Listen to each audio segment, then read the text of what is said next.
Hello, I'm a Guitar Geek, and in this second episode of Geeking Out, I speak to the man who made this, and this, and this. This is quite a long chat, and I really think it's worth setting aside some time for and watching to the end. Mike has some unique ways of looking at guitar building, and in this video we start the chat off quite lightly, but we do go quite deep into his professional and personal history. He shares with me some inspirations, some motivations, his heroes, some of his methods, and he shows some great tips for anyone who's looking at starting at guitar building. Most of all, Mike is a genuine and honest person, and he has a real passion for what he does. So without further ado, I'll give you Mr. Mike Payne of Stonewolf Guitars. So, Stonewolf Guitars, tell me about them. Who are you? What are you doing? So, yeah, I mean, the company is me and my friend Martin. I'm the one that kind of designs and builds all the guitars. Martin deals with the sort of peripheral business stuff, as in kind of, ordering merch. Well, for instance, he'll be driving us to Berlin for the Holy Grail show in May, which is very kind of him. So he's kind of he's the support team, I suppose, if you want to call him that. And he's my best friend.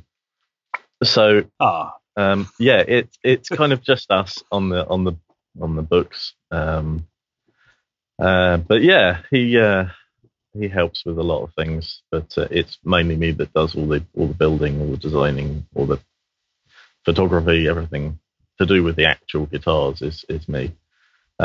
He's starting to build basses himself because he's very interested in kind of doing more hands-on stuff.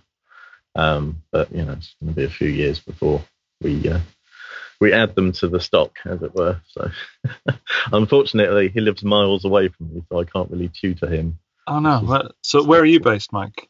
So I'm based in Northampton, in the UK, and Martin is based down in the West Country. Sorry, my cat is going crazy. He's based down in the West Country in Somerset. So not far from my home, Gloucestershire. Ah, fantastic! Okay. I'm very fond of the West Country. Yeah. Like it. You'll never leave. No. Yeah, absolutely. So yeah, the company got started back in 2013 is when we incorporated, but I've been doing guitar building as a hobby a few years before that.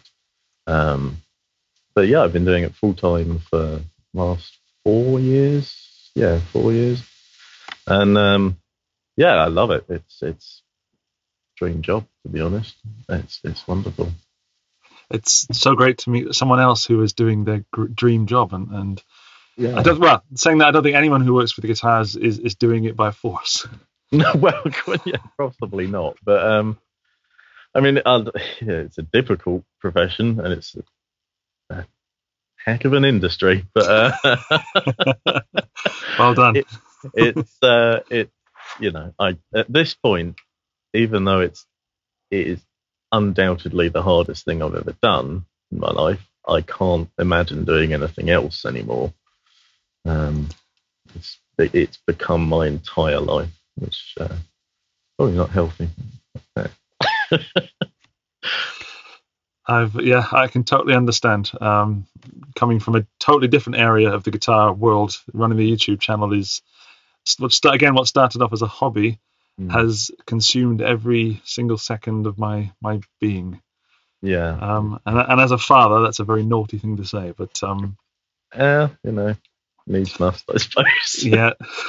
No. Talk about those designs. There's one word really that sums it up, and that's not even a word. It's sort of a noise. It's like this. It's kind of wow. Yeah. It's out of the box completely. Yeah, they're a bit different from the standard stuff. I mean, especially at shows, it's always kind of funny to see people's reactions as they walk past. A lot of people kind of do double takes, which is great fun. So, and a lot of the more mature gentlemen, shall we call them, do kind of have this amazing expression, especially when they see some of the more resin concentrated stuff, where it's just like incredulity. But just can't compute what they're seeing, which is quite good. But it's an interesting thing because if you look at some of the luthiers from a lot of the European luthiers, Michael Spelt and Ulrich Tufel, and my stuff is pretty pedestrian compared to what they're doing. So it kind of goes by degrees, and I think the UK especially is still pretty standard in what's available here. Yeah. So if you're doing anything crazy, then I guess you stand out. But I'm not going to complain. It's good. No, is this kind of different bubbles of the guitar building community? And there's what we could mainstream standards, and then there's sort of people who are going further and further away from the mainstream. Yeah. And I'm in Austria, and I'm quite close to Italy, so I've seen some stuff that's going on there that's, I wouldn't say similar to yours, but are certainly closer to you than the mainstream. Absolutely. I mean, Michael Spelt, for instance, is Austrian based, and I adore his stuff. I mean, it's interesting because his stuff is kind of, again, it's quite resin focused in certain things, and they're really out there. I love his hybrid series with the long metal bodywork, and love them. That's the noise that I made when I saw your guitars. And as I'm talking to you, I will be bringing up pictures of what we're talking about. So it's not just two guys enjoying patting each other on the back, but there's one model in particular. I'm going to go straight in for the headline. It's the Pharaoh. Yeah. It just, I don't even know where I saw it because I lost every control of everything when I saw it. But I saw it somewhere on the internet. Yeah. And again, I did this incredulity sort of, what is it? How is it? And, it's, I thought it was leaves, compacted leaves at first. That's interesting you say that, because that's an idea I've been playing with for a little while. I'd like to do it, but the difficulty is getting the leaves in the right state. But yeah, that's a tangent. It's another day. Yeah, another day. So the Pharaoh. Here's a picture of it. Of course, there's going to be one on screen now, and it is quite literally stunning by sheer definition. Can you tell us what's going on there? Sure. So the basic construction is a poison wood burl. Poison wood goes by several other names. It's Chechen, or I think Caribbean rosewood, although it's not a true rosewood, so it doesn't come under the CITES list and endangerment and all that kind of stuff. So the way it works is the burls come to me in a kind of oval shape, rough, loads of bark all over them. I debark them all to get all the detritus away, and then cut them into slabs, plane them all to the thickness of the guitar body, and then I will cast resin around them to make up the difference in size, so it will become more of a regular body blank. And I can play around with the orientation, because some of the bells are tiny and some are rather large. So depending on what, either if it's for stock, so it's my decision, or if it's for a customer, it's their decision on the orientation of the bells and how the resin flows and looks through it. So there's a fair amount of flexibility in what you can do with it. And that's kind of it, really. It's that simple. It really is that simple. Yeah. I mean, the difficulty comes with the technicalities of using resin in that way, and making sure you get as many bubbles as you can out. I mean, I don't have a vacuum chamber or anything like that, so the way I do it is pretty low tech, I guess you'd call it. I just layer and then blowtorch over the top to get as many bubbles as I can out, and then layer again, and so on and so forth. So there are still bubbles trapped in there, but I kind of like it, to be honest. It's especially with something like the Pharaoh, where you've got the deep blue. I kind of wanted it sort of ocean-esque, so the bubbles kind of add a certain texture. But I don't know. I could have thrown a goldfish in there at some point. Yeah, yeah. Well, funny you should say that. I have a build down here that I'm building for someone, which is a miniature faro, and it's using it has loads of just random things in it. So there's marbles. The guy had these marbles since he was a kid, and if you can see that so they're floating in the resin. There's a little Batman Joker figurine in there, and in the neck for it, there's his counterpart. Wow. So yeah, what you can do with it is pretty flexible, and it's why I like using it, because it opens so many doors that you kind of otherwise couldn't go down if you were just using wood. Mm-hmm. And can you tell me about the resin? What can you tell me about it? Is it a company secret, or is it? No, not particularly. I mean, it's a difficult thing to talk about in a way, because it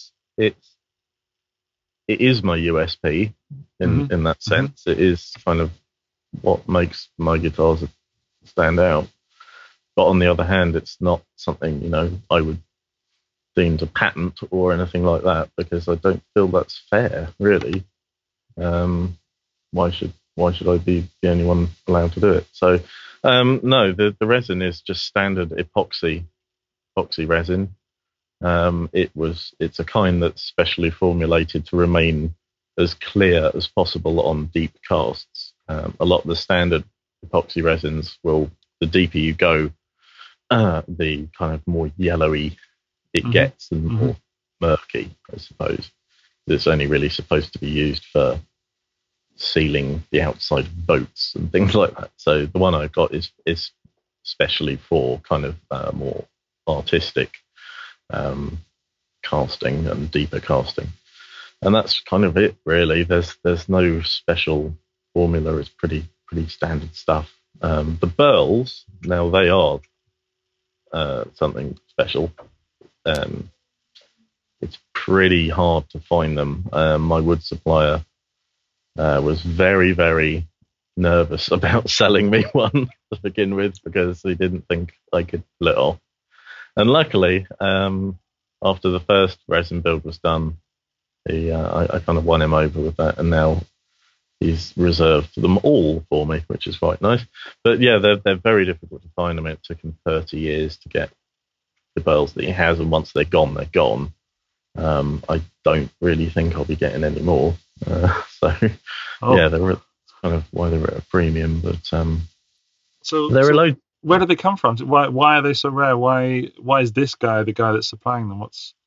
What is so special about them? I mean, the burls themselves I think they're from Honduras, but I couldn't honestly tell you why it's taken him that long to get as many as he has. I just don't think they're readily available for whatever reason. As I say, they're not from any kind of endangered species necessarily. It might just be the fact that the burls are rare to find naturally. I mean, I've used poisonwood and chechen in other ways, like the back of that neck is all poisonwood. So it comes in different kind of things. This is just like the standard timber, and then the stuff you'll see in the resin stuff is the burl. So it's, yeah, I couldn't honestly tell you, but never thought to ask. Oh, nice. Yeah. Okay. Cheers.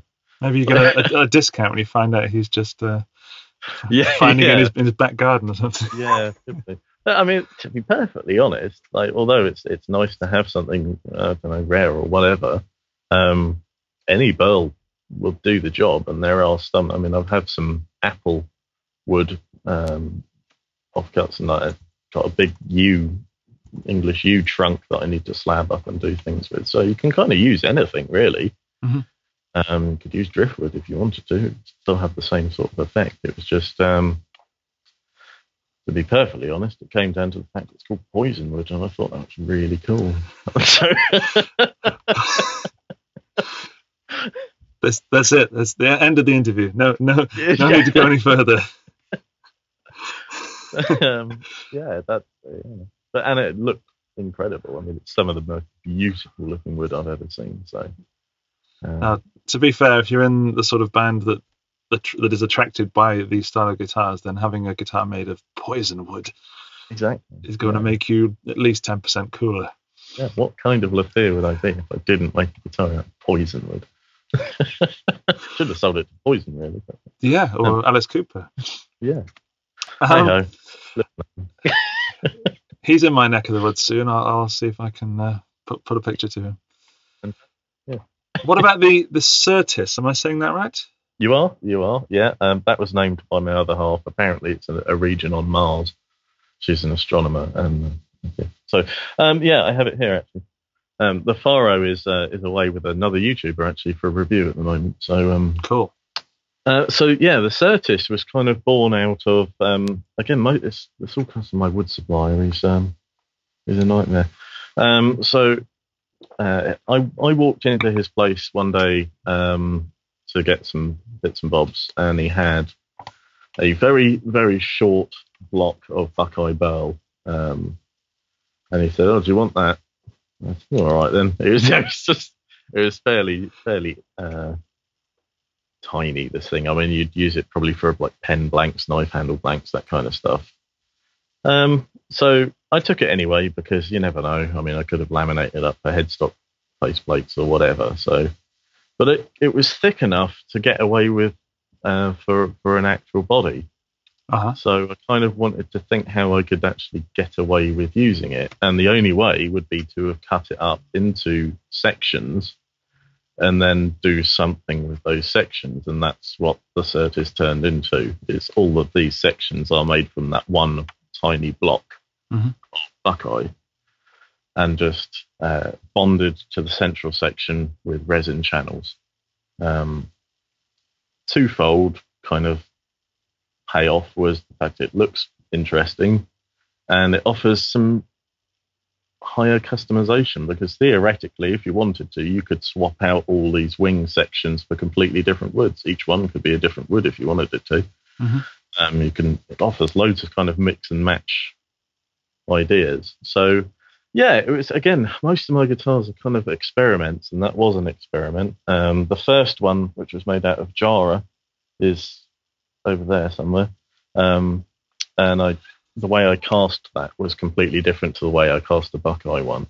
Is that the orange, more tigery looking one? Yeah, it's kind of a very deep red, fiery looking thing.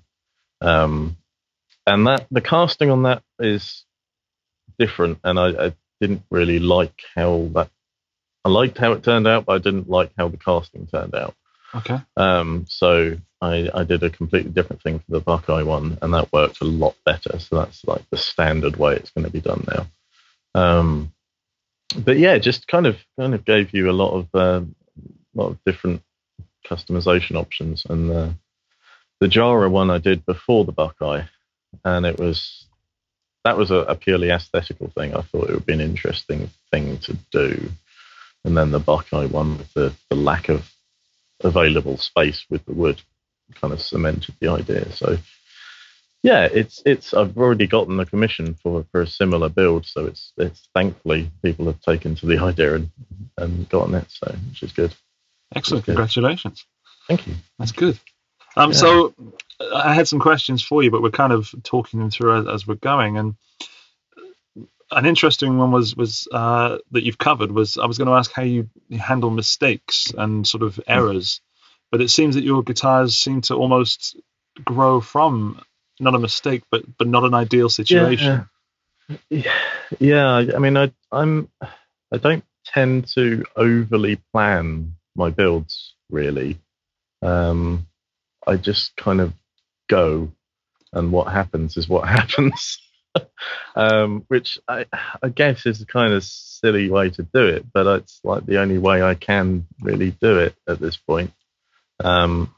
If I overthink it, then I start second guessing myself, and then I think, like, in a weird way, ignorance is bliss, because if you don't know what you're capable of or what's possible, then you could find something that you would otherwise limit yourself, if that makes any sense. Absolutely. I think, in a weird way, the most creative pool for anyone to build a guitar is if they've never made one before, because they have absolutely no idea what's possible and what's not. So, you know, their first guitar could be something that, even if it doesn't work, even if it's terrible, it could be something completely out there because they've got no like rules in their head yet. Yep. So yeah, the way I handle mistakes, it depends on the severity of the mistake, I suppose. If it's something that's going to be detrimental to the overall quality or the playability or something like that, then I'll usually scrap it and start again. Okay. Just because it's not worth putting out something that's not going to be any good. When I first started, I'd never done any woodworking before, and I probably made about 10 or 12 guitars that were just firewood. They're awful, awful, awful things. I have all the pictures of them, and one day I'll probably publish them on Facebook. That's a great idea. Have people laugh at me, but yeah, they were dreadful. So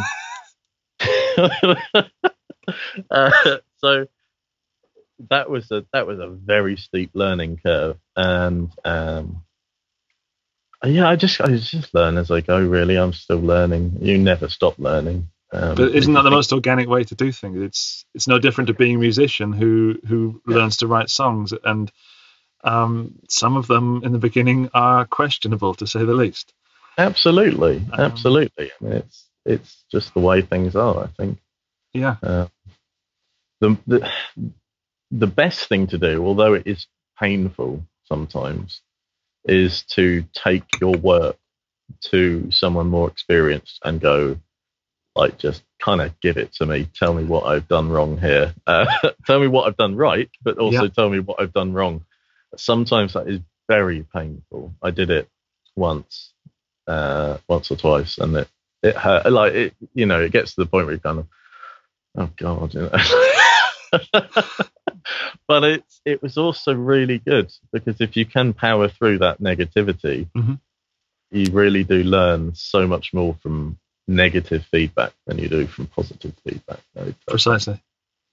So yeah, you just got to kind of power through the pain.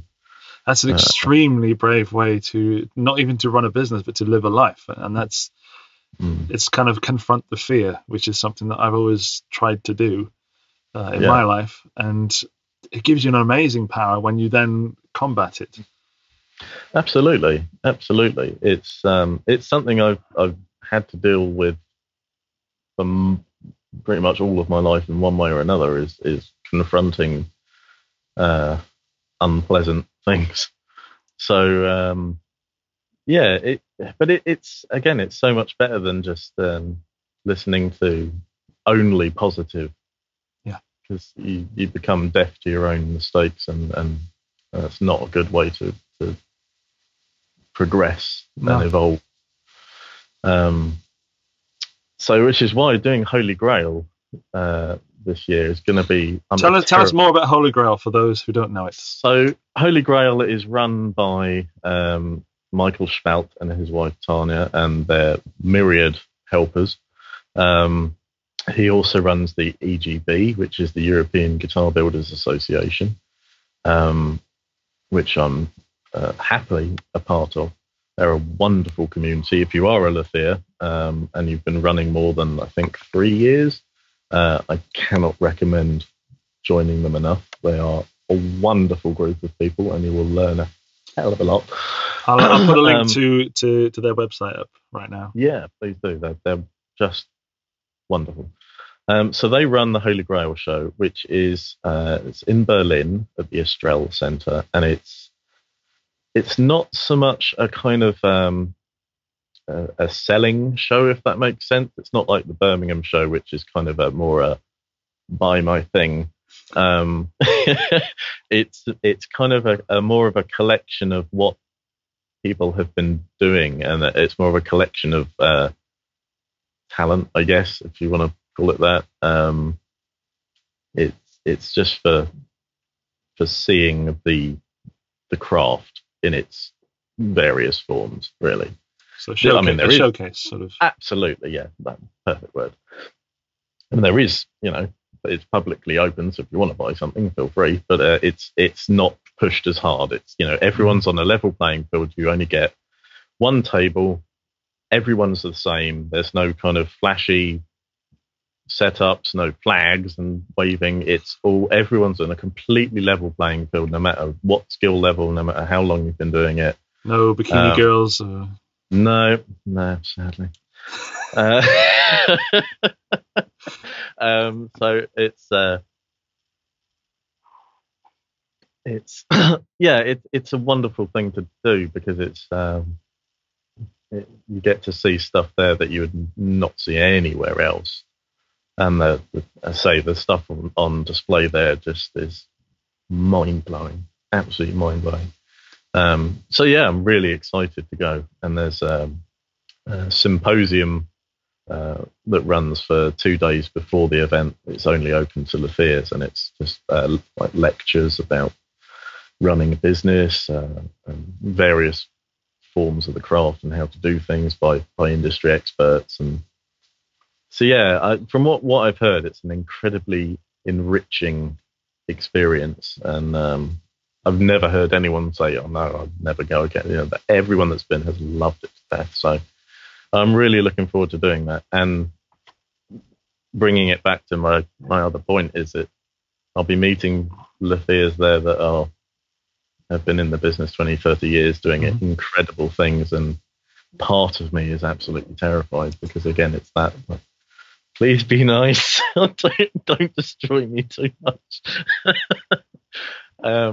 So, yeah, it's going to be interesting regardless. Mike, can I hit you with some sort of kind of quick fire questions from my online people? Yeah, absolutely. So the first one is: have you always been a luthier? No. Sorry. Is it luthier or luthier? Before we start, I haven't got a clue. Okay. Have you always made guitars? If anyone asks, I usually just say I'm a bloke who sticks bits of wood together, so that's far easier than saying luthier. No, I haven't. No. I used to be a motorcycle mechanic for many years. Loved that job, still love that job. But I had to quit for health reasons. That's why I got into luthiery in the first place. And then I did another job after that as a warehouse bloke driving a forklift for about a year, and then moved into the guitars. So I guess it's my third career, if you want to call it that. But yeah, I come from a mechanics background, really, and it is sort of how I approach certain aspects of the guitar. It is practical. Really. I can see that from your designs because I've talked about this before, that guitar players often buy with their eyes, and you have that aspect to your designs. But also, and a little bit for me, I appreciate more the mechanical side than anything. It's for me, it's an instrument, it's a tool. Yes. And if it doesn't, like if you're constantly having to tune something, for example, or the pots are scratching or your pickups are cutting out, then if it looks nice, then what's the point? Absolutely. I completely agree. So that leads me into the next question, if I may, because these are quick fires, and I know, Mike, that we've got to go on. What pickups are you using? What hardware are you going with? What else is in the guitars? So the hardware is usually Schaller, just because I haven't really found much that beats their build quality. It's incredible. Their tuners especially are just bomb-proof. They're amazing. And the Hans bridges are just wonderful. And pickups, at the moment for my stock, I'm using Oil City pickups, based in London. Ash, he's a wonderful, wonderful human being. I used to use BK, bare knuckle, for all my stock. But I'm seeing what Ash can do for me at the moment, because he offers some customization that they aren't at the moment. But for commission-wise, it can be anything you want, really. You get to pick. I'm quite happy doing anything. Excellent. I've just noticed, going back to mechanics, the headstock designs on your guitars, they have the string straight over the nut. Yes. And I just want to say, well done. You know, Thank you. As condescending as that may sound, I have No. a big thing for the obvious thing of taking a string straight from the bridge all the way across that lovely straight neck and then to the tuners. It's like, it's Makes kind of sense. obvious. Yeah. But then some companies do that. Yeah, I mean, you see a lot of stuff in the mainstream that just doesn't make sense, but because it becomes so cemented in the mentality of guitar at this point, it's very difficult to kind of convince people otherwise sometimes of really like dumb design decisions. Mm-hmm. But that's why I use bolt-on joints for a lot of my necks, because it just, I'm not going to kind of get into that argument of tone because it's just, so I'm not going to do that. But for me, the practical benefits of having a removable neck vastly outweigh the tonal thing. So that's why all mine are bolt-on, if anyone wants to know. It's just because it makes practical sense. To me, anyway. Maybe not to others, but to me. I got quite a lot of backlash from the resin stuff, Mm-hmm. from the Tonewood crowd. I mean, I got people going, that will sound rubbish. It's got really, you can't, you got people, you can't do that. It's there, so I have. But I kind of feel like, if you don't like it, I'm not forcing you to like it. I'm not forcing you to buy it. Just amen, brother. Walk on by. Like it doesn't bother me at all. Like if you don't like it, fine. I don't really like other things. It doesn't matter. No one is making you look at this guitar. No one is making you buy it. No, absolutely not. And it also, like, it's not like I don't even take offense because you don't like it. That's just your personal preference. That's fine. It's cool. But that's the beauty of a niche. It's not mainstream. So yeah. It's just, I have my audience and they like what I do, thankfully, and the people that don't, and I don't. It's fine. Doesn't bother me. It's not a reflection on my work. It's just personal preference. Yeah. If I got people saying it plays badly or that it's badly built, that's another thing entirely, and that's something that I take incredibly seriously. But if you're literally just looking at it and going, not my cup of tea, that's cool. That's fine. But isn't that great to have real enthusiasts and real haters rather than people in the middle saying, yeah, it's okay? Absolutely. I'd much rather have, even if it's a bad reaction, at least I've got a reaction. Mm-hmm. That's great. Like, it doesn't bother me entirely. I'd much rather have a completely diametrically opposed audience to just kind of, it's guitar.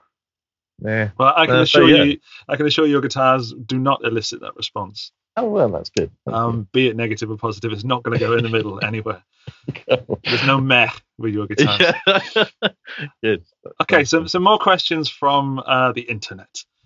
How do you balance your music business with other obligations, mates, children, job, hobbies, etc.?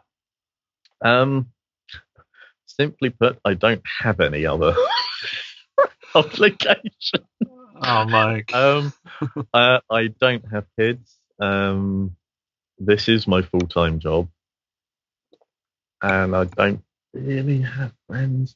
I do, but like I've never been one for like going out and partying and doing that kind of stuff. As a kid, like my upbringing was a bit odd. To give you I kind of need to tell this story to frame everything else. Okay.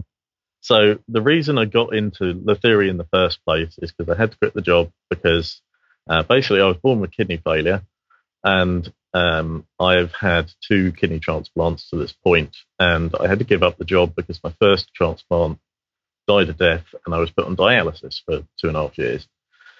So growing up, I never really did the school thing. I was home tutored for the most part because my immune system was shot. So anytime I went to school, I'd just get a cold and be off for 6 weeks. So they decided just not to bother.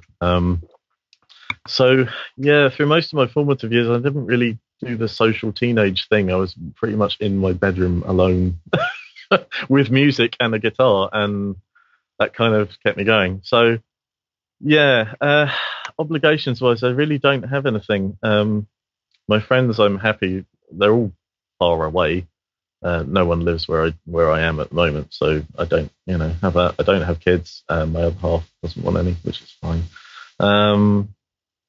So yeah, I mean, guitar at this point and luthiery is just my entire life.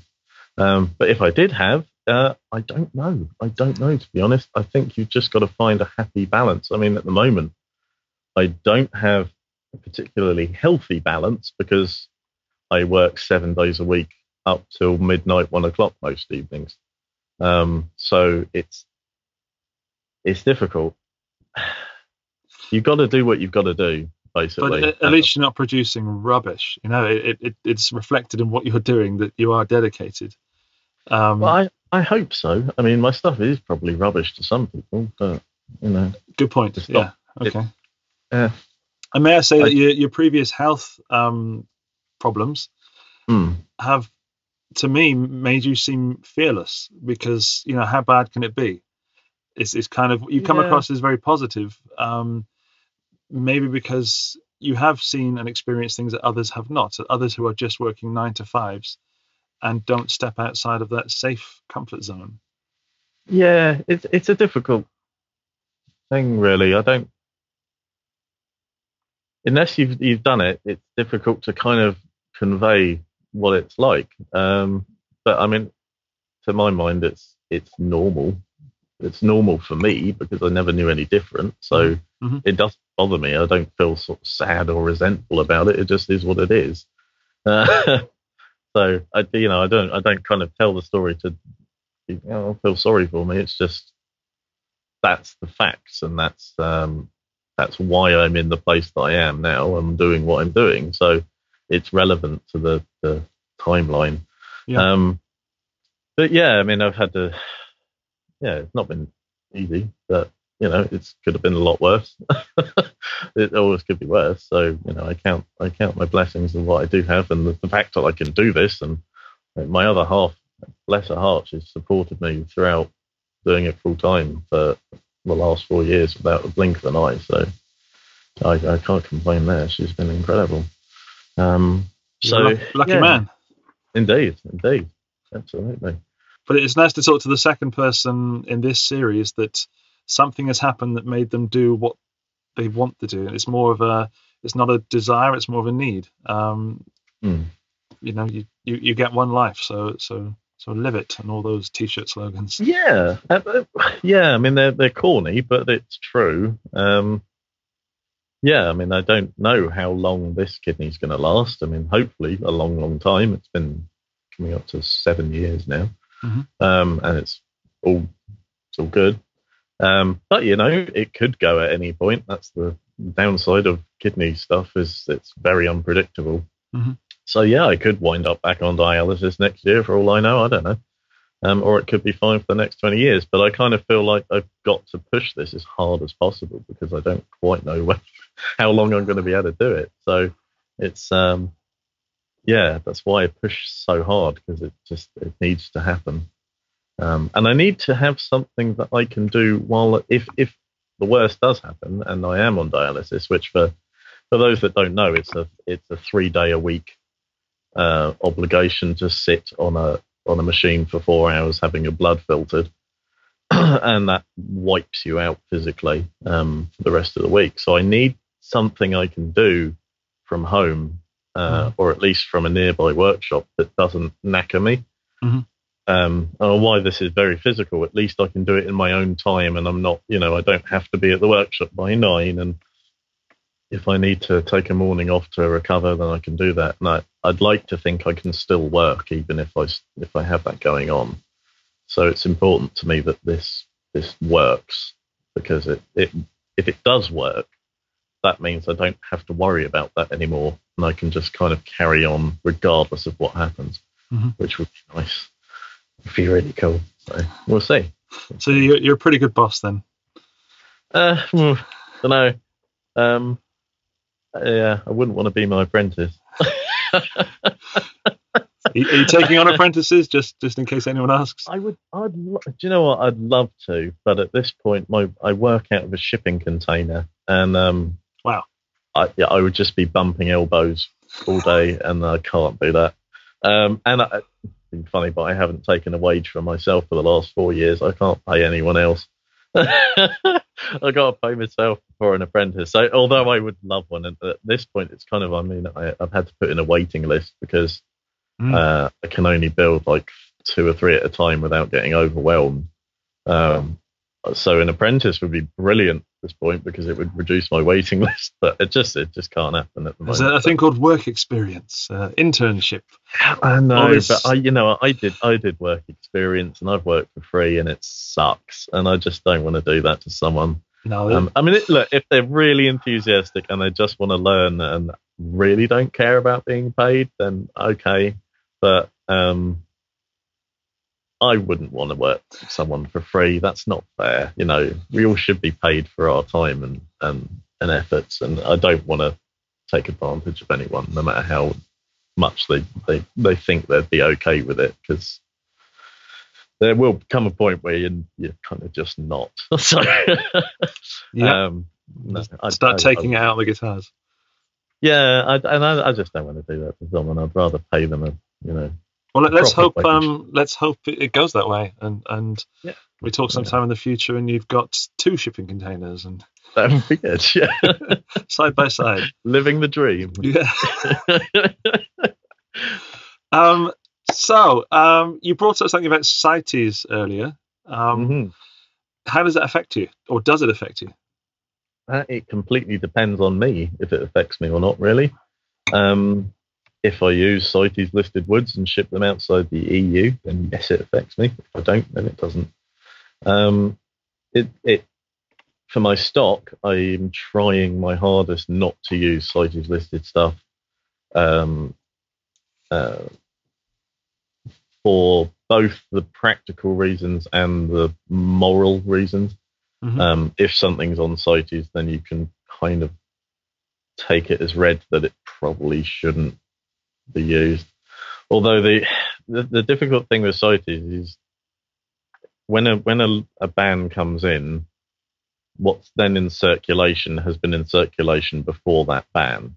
Yes. So theoretically, it's already there, so you can kind of use it with a free conscience. But yeah, I mean, absolutely, it makes life more difficult when shipping because the paperwork is a nightmare, and you have to trust that the couriers, and that even if you tick all your boxes, you've got to trust that gets passed down the line all the way to the end point. And if anyone that has used couriers knows all too well, that usually doesn't happen. So it's if I can avoid it, I will. But by the time guitars get to me, I got to ring on the doorbell, and some guy's, "Here's the guitar," and just throws it through the door. Thank you. Some splinters. Yay! As they drive off. Yeah, I try and avoid. All my commissions, if they're going overseas, I'll get them done in a custom flight case. Just because that's the last thing I ever want is someone to email me and go, "Look, it's broken." Yeah, it's bad enough with a Squire, but can you imagine that with a custom made job? I'd cry. I couldn't deal with that. So no, I get all mine properly molded flight cases for all the different shapes, because I make life difficult by not having any standard shapes. So. yeah. Well done on that. Kick myself that I haven't asked this already. Why Stonewolf guitars? Good question. Yeah. I used to go under Timberwolf guitars. And then when I went back to work after my second transplant, I kind of left the guitars at the wayside a bit. And in the interim, a Canadian company decided to become Timberwolf. So we just picked a word to go behind or in front of wolf, and stone worked fairly well. So it was a dice roll, really. The things that could have been. Absolutely, but I kind of like the name. It's taken me a long time to like it. And I'm still, But again, I kind of feel like, what else would I be other than my name, which I just Payne guitars is not great. So you can I think Stonewolf Guitars has a nice mix of being very clear what it is and also a little bit of mysticism. And it fits. When I see your designs and I hear your name, Stonewolf Guitars, there's no questions there. So no, that's cool. I bet everyone likes it, so that's fine with me. it's better than Mike's Guitars. Well, yeah, you know, it also allows me to kind of, because I'm not an overly public person, you know, I don't do a lot of sort of Facebook look at me kind of stuff. So it gives me a chance to kind of hide behind something in a way. I can sort of put things out as Stonewolf Guitars rather than me, which is, as the guitar geek, I can relate to that fully. Yeah, it just gives you something to put in front of yourself, which, yeah, as a nervous, anxious sort of person, that's fine. I've got one final kind of question for you that I'm hoping to make a serial question. Okay. It's the desert island gear thing. Okay. The premise is you somehow end up on a remote desert island. Mm-hmm. However, the tuners, picks, cables grow on trees, and there's a limitless supply of clean green energy. Nice. And you are allowed magically 3 wishes for gear: a guitar, an amp, and a pedal. Okay. I try not to think about it too much, but what's the first things that come to mind, and throw in one of your own if you want to. I can't do that. That'd be too egotistical. For a guitar, although I've never tried one, it would have to be probably one of Michael Schvelt's hybrids. Good choice. Just because they look very comfy and interesting to play. So yeah, I guess one of Michael Schvelt's hybrids. Amp-wise, probably what I'm using at the moment, which is a Cornford Hurricane. Had that since I was about 15, and I love it to death. The clean. That's a legend of an amp, that is. Oh, it's just amazing. It's the reverb is like the Albert Hall. It's just unreal. So yeah, you put a good overdrive pedal through it, and it's just wonderful. So yeah, probably my Cornford Hurricane. And pedal, I've not really had many pedals in my life. Again, probably what I'm using now, which is a Wampler triple rec for the distortion and fuzz, combined distortion and fuzz. It's incredibly versatile. Like, you can crank it all the way down to like vintage crunch, and then just some like modern metal djenty nonsense. It just does the whole gamut of angry noise, which is good. and works with the Cornford wonderfully. It's great. They just sound fantastic together. So yeah, they'll probably be my 3, I think, for now. But I haven't really had much gear in my life, to be honest. I've never really been a gearhead in that regard, purely because I've never had any money. That doesn't stop a lot of us. There's always ways. No, that's true. That is true. That's true. Well, I'm going to say that I would love to continue talking to you for the rest of our days, but there has to be an end to everything. And this chat has gone into areas that I never could have predicted or expected. But thank you so much, Mike, for being so candid and so interesting and entertaining. This is it kind of reflects on your designs, that they are that sort of first look wow, and then on closer inspection more interesting, and then kind of reliable in the mechanical side. That's been reflected to me in your personality, and I want to say really thank you for joining me and trusting me to put this all over the internet and get you some. That's my pleasure. Yeah, and I hope that if anyone's even slightly interested in Stonewolf guitars, then they come to you. And at least, how can they contact you? Your email address, info@stonewolfguitars.com. That's the one. Yeah. They can either email or they could go through Facebook Messenger or anything, any of the social medias. They're probably the easiest ways, really. Or just give me a call. My number's on our website. You can give me a call at any point, and I can advise you as necessary. Yeah, feel free to get in touch, even if it's just to say hello. I'm always happy to talk. So. Excellent. That's really nice of you. Once again, Mike, thank you ever so much. I will be checking up on you and hoping that you're doing well, and personally and with the business. You make beautiful guitars, and you've added to the guitar world. Oh, thank you very much. Well, I'm always happy to chat, man. So yeah, just hit me up at any point. There will be a part 2 in some future point. No worries. No worries. So I've been the Guitar Geek. Thank you for watching this. Mike, thank you very much. And we'll see you sometime in the future. Bye-bye. My pleasure, man. It's all right, everyone. That was Mike Payne at Stonewolf Guitars. And please make sure you check out his work. I think his designs are absolutely stunning. I could have chatted all day with him, as you can probably tell, but all good things must come to an end. Thanks to Mike for chatting with me. Thanks to you for watching the video. Well done for making it all the way through. It was a long one. I'll keep you just a little bit longer to ask you to click that little like button and subscribe and leave me some comments down below. If there's someone that you think I should be chatting with, then leave their name in a comment. Otherwise, check the links after this for the t-shirts and all the merch. I will see you in a future video. I'm the Guitar Geek. Bye-bye.